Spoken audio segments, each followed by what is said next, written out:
Good morning. Okay.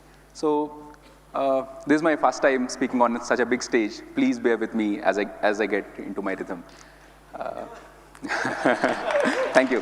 So we only have 15 minutes, so let's just jump in right into the presentation. Okay, so the agenda for today, I think the slide was missing. The agenda for today is we'll give a bit of introduction about Flipkart and set up some context, and we'll define the objective with which we started, and we'll share you our journey of ServiceMesh adoption, and we'll leave the session with some takeaways, and we'll open up for questions if possible.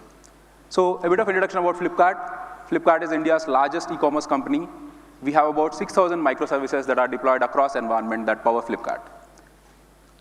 We are deployed in multiple data centers with presence in both private and public clouds, which makes us a hybrid cloud. About 4 years back, we have done a massive migration from services that are deployed on virtual machines to Kubernetes, and now all of our stateless services are deployed in Kubernetes. We run some of the largest Kubernetes clusters out there, with number of pods going up to 60,000 per cluster.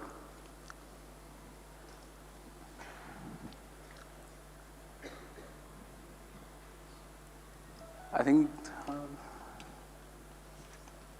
Yeah, go ahead. Okay. Sure. Okay, sure. I think the slides have changed. Would it be possible to?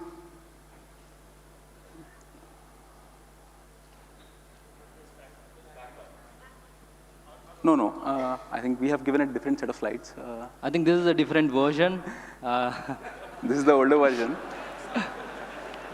Okay, sure. Now they have come up. Cool. Thank you.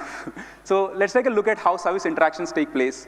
We had a HA proxy-based load balancing stack, which was serving for our VM workloads.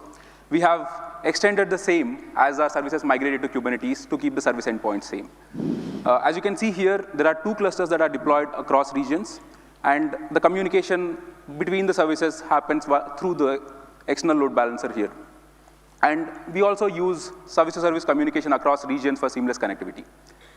And we have some of our critical user path applications which are deployed in multi-region active-active topology, where we use it to quickly recover from any outages by making use of failover in case there's a problem with any region. Let's take a quick detour into how the organizational structure looks like in Flipkart. So we have a platform team that provides cloud-like interfaces for internal usage, and we have developers are directly responsible for deploying and managing their applications.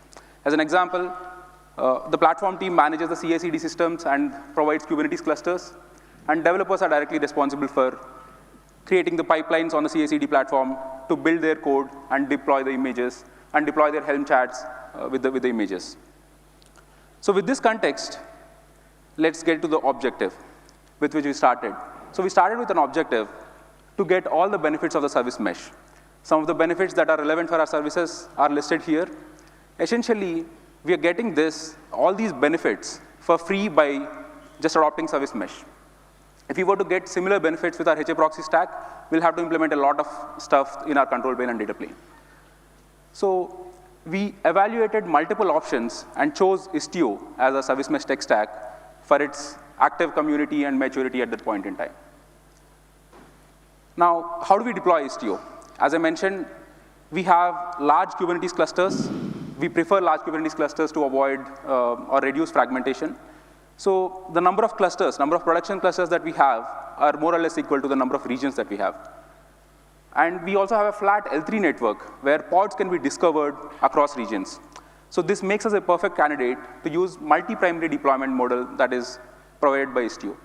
So how the multi-primary deployment model works is there is an Istio D, which is the Istio control plane that is deployed in all the clusters, and Istio D watches the Kubernetes API servers across the clusters and fetches the endpoint information. And the Istio D then propagates the information to all the proxies that are sitting in the cluster. And now proxies are configured to be able to communicate with any service. On the data plane, your communication will be from pod to pod. So let's take a look at how service migration looks like. A service that is getting onboarded to Istio will deploy an ingress gateway, which will be injected between the external load balancer and the service. This is for the mesh external traffic. And there is a sidecar that gets injected to the application container. And even here, the communication is still happening via the external load balancer. And as the clients of the service 3 in this case, get onboarded to Istio, the communication can be upgraded to mesh internal. And as all the services onboard, the communication between all the services becomes mesh internal, and we'll be able to make use of features like end-to-end MTLS, service graph, etc. Okay, so this is the plan that we had. Let's take a look at how a service deployment looks like. So we have an ingress gateway that is actually deployed to get the mesh external traffic, and there are a bunch of Istio configurations that get deployed to get the traffic routing done, and there is a sidecar that gets added. This is obviously a bit of an overhead for a service because all these components are getting added to their Helm chat. So we try to see whether we can optimize this to make the onboarding simpler. So let's take a closer look into different Istio configurations and the resources that are getting deployed as a part of user namespace. There's an ingress gateway.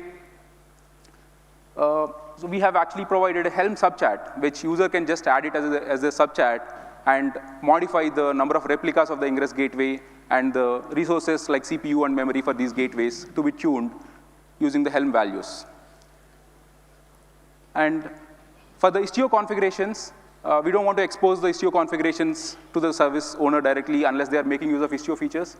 So we have provided a Helm dependency subchat to auto-generate these configurations and with safe default values, while still providing customization in case they want to make use of Istio features. And as for the sidecar that gets added to the application container, Istio has already solved it very well. It gets auto-injected based on the labels at a namespace level or a pod level, and resource tuning is done via the annotations. So there is a bit of resource tuning that is needed, depending on the performance characteristics of the service. So to avoid that work for the application owners, we have done some synthetic benchmarks with varied performance characteristics like RPS, the payload size, and the number of connections, and provided this as a reference table with which they can get started. So yeah, we have a path towards ServiceMesh, where services can onboard one by one, and we have actually solved or greatly reduced the onboarding complexity. So we should have had a decent adoption. No. So only 50 out of 6,000 services that we were targeting got onboarded. And most of these services that onboarded, they wanted to use specific Istio capabilities that were not there in our older load balancing stack. And we were able to onboard some services with top-down push from leadership. The organic adoption through which we want to get to the full mesh seemed like a distant dream. So we did a post-mortem. We analyzed what are the things that service owner does to onboard to Istio. So there's a service onboarding where the service owner needs to make changes to their Helm chat to add the subchats that we have provided and add some Helm values. Even though we have greatly reduced the work that is being done, which came out to be 2 days per service, when you have 6,000 services, this comes out to be 12,000 man days at an organization level, which comes out to be some 32% years. So it is still significant at an organization level. And there are a bunch of resource tuning and monitoring that service owner still needs to manage. And it is going to be an ongoing effort. And 80% of our services they just want simple load balancing. They may not want to use any of the Istio features. And it is simply a bit of an overhead for these services. And we have also seen resources getting wasted on sidecars because we prefer not to have fractional cores for performance reasons. So this led us to over-provision the sidecars, which led to the resource wastage. I'll now hand over to my colleague Purushotham to take you along the journey. Thank you, Prasad. So during this time, the plans of adding a public cloud to our existing infrastructure moved to execution phase. So with that, we needed to make our platform and the services hybrid ready. So now we have a prioritized feature list rather than all the features. So with that, hybrid cloud support, failover capability across regions, being the standard feature needed across all services, can we move to a model where applications are onboarded with zero tenant involvement? Operators. So during this time, we started using CAPI for cluster management operations, Argo for deployment operations. We want to try out a similar thing here too. An operator in this context would have to do this set of things. We also added an Istio abstraction on top of Istio APIs to simplify the interface for 80% of our users. That will also help opt in for standard optional features and opt out from standard features as needed if allowed. The other role is deploying the proxies with required tenant level isolation and resourcing the proxies with needed performance characteristics at the reasonable utilization. A quick look at our tenant services. Some services have latency as low as 5 to 10 milliseconds, per pod QPS varying 100 to 2000, fan out varying 16 to none. With that context, so Istio has two set of proxies. Ingress, which operates at service level, easy to horizontally scale. The second bit, the sidecar, which operates at an endpoint level. This need to be tuned as per applications, per pod throughput, and the latencies, and more importantly, the fan out. So, and all this at the reasonable utilization. This detail was making platform team more application aware. Yes, so we took a pause before solving that. Is sidecar important for us? How important is it for us? For the P0 requirements we have at hand, yes, it's not so, it is not necessary.